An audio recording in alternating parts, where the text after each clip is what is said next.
अन्नपूर्णा सदा पूर्णा शंकर प्राण वल्लभे ज्ञान वैराग्य सिद्ध्यर्थे भिक्षाम देहि जय पार्वती।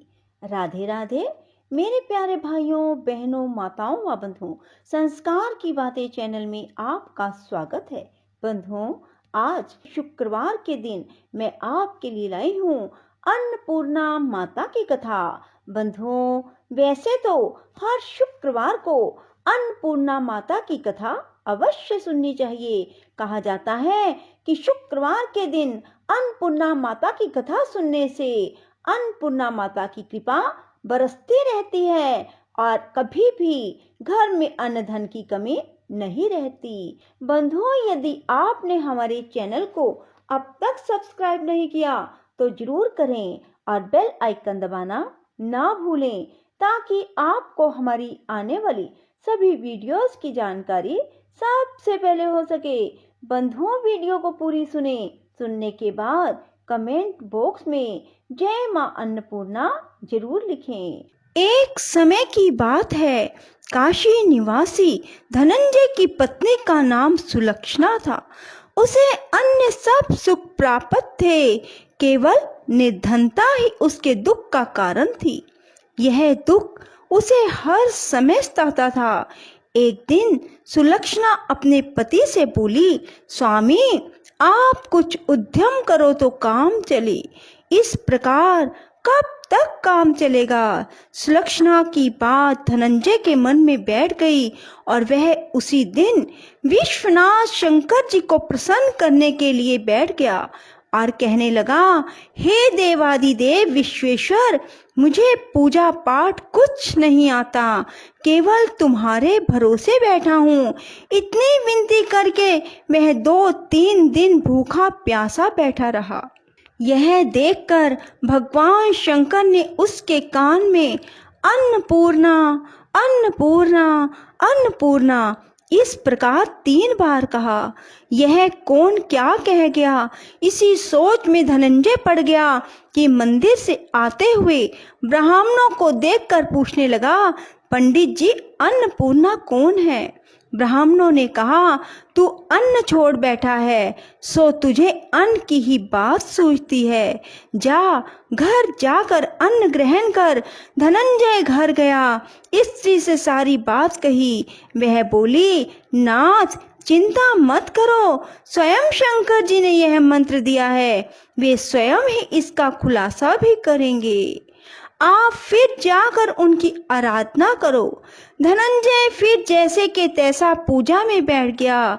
रात्रि में शंकर जी ने आज्ञा दी, कहा, तू पूर्व दिशा में चला जा। वह अन्नपूर्णा का नाम जपता जाता, रास्ते में फल खाता जाता, झरनों का पानी पीता जाता।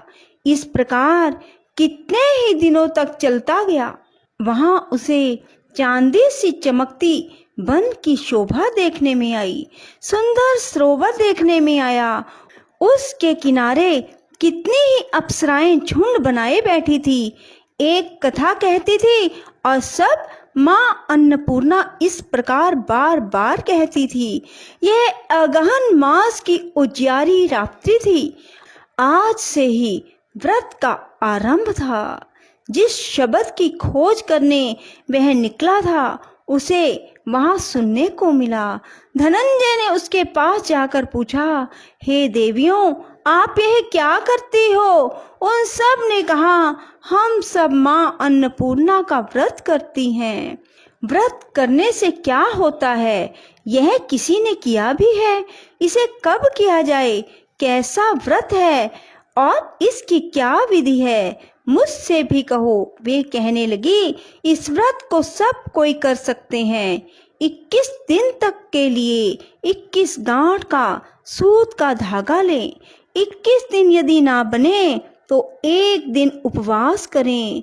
यह भी ना बने तो केवल कथा सुनकर प्रसाद लें। निराहार रहकर कथा कहें। कथा सुनने वाला कोई ना मिले तो पीपल के पत्तों को रख, सुपारी या गुवार पाठा के वृक्ष को सामने कर, दीपक को साक्षी कर, सूर्य, गाय, तुलसी या महादेव को बिना कथा सुनाए मुख में दाना ना डालें। यदि भूल से दाना पड़ जाए तो एक दिवस फिर उपवास करें। व्रत के दिन क्रोध ना करें, झूठ ना बोलें। धनंजय बोला, इस व्रत के करने से क्या होगा? वे कहने लगी, इसके करने से अंधों को नेत्र मिले, लूलों को हाथ मिले, निर्धन के घर धन आए, बांझी को संतान मिले, मूर्ख को विद्या आए। जो जिस कामना से व्रत करे, माँ उसकी इच्छा पूरी करती हैं। वह कहने लगा, बहनों, मेरे भी धन नहीं है, विद्या नहीं है, कुछ भी तो नहीं है। मैं तो दुखिया और दरिद्र ब्राह्मण हूँ। मुझे इस व्रत का सूत दोगी? हाँ भाई, तेरा कल्याण हो, तुझे देंगी। ले, इस व्रत का मंगल सूत्र ले। धनंजय ने व्रत किया। व्रत पूरा हुआ। तभी सरोवर में से 21 खंड की स्वर्ण सीढ़ी हीरा मोती जड़ी हुई प्रकट हुई।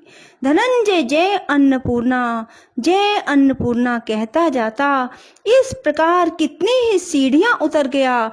क्या देखता है, करोड़ों सूर्यों के समान अन्नपूर्णा का मंदिर है।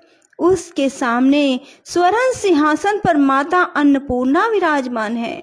सामने भिक्षा हेतु भगवान शंकर खड़े हैं। देवंगनाएं चवर डुलाती हैं। कितने ही हथियार बांधे पहरा देती हैं। धनंजय दौड़कर जगदम्बा के चरणों में गिर गया। देवी उसके मन का क्लेश जान गई। धनंजय कहने लगा, माता, आप तो अंतर्यामिनी हो, आपको अपनी दशा क्या बताऊं? माता बोली, तूने मेरा व्रत किया है, जा, संसार तेरा सत्कार करेगा। माता ने धनंजय की जीवा पर बीज मंत्र लिख दिया। अब तो उसके रोम रोम में विद्या प्रकट हो गई। इतने में क्या देखता है, काशी विश्वनाथ के मंदिर में खड़ा है। माँ का वरदान ले धनंजय घर आया। सुलक्षणा से सब बात कही। माता जी की कृपा से उसके घर में संपत्ति उमड़ने लगी। छोटा सा घर बहुत बड़ा गिना जाने लगा। जैसे शहद के छत्ते में मक्खियां जमा होती हैं, उसी प्रकार अनेक सगे संबंधी आकर उसकी बड़ाई करने लगे। कहने लगे, इतना धन और इतना बड़ा घर, सुंदर संतान नहीं तो इस कमाई का भोग कौन करेगा? सुलक्षणा से संतान नहीं, इसलिए तुम दूसरा विवाह करो। अनिच्छा होते हुए भी धनंजय को दूसरा विवाह करना पड़ा और सती सुलक्षणा को शोध का दुख उठाना पड़ा। इस प्रकार दिन बीतते गए। फिर अगहन मास आया। नए बंधन से बंधे पति से सुलक्षणा ने कहलवाया कि हम व्रत के प्रभाव से सुखी हुए हैं, इस कारण यह व्रत छोड़ना नहीं चाहिए। यह माता जी का प्रताप है जो हम इतने संपन्न और सुखी हुए हैं। सुलक्षणा की बात सुन धनंजय उसके यहाँ आया और व्रत में बैठ गया। नई बहू को इस व्रत की खबर नहीं थी। वह धनंजय के आने की राह देख रही थी। दिन बीतते गए। व्रत पूरे होने में 3 दिवस बाकी थे कि नई बहू को खबर मिली। उसके मन में ईर्ष्या की ज्वाला दहक रही थी। सुलक्षणा के घर आ पहुंची और उसने वहां भगदड़ मचा दी। वह धनंजय को अपने साथ ले गई। नए घर में धनंजय को थोड़ी देर के लिए निद्रा ने आ दबाया। इसी समय नई बहू ने उसके व्रत का सूत तोड़कर आग में फेंक दिया। अब तो माता जी का कोप जाग गया। घर में अकस्मात आग लग गई।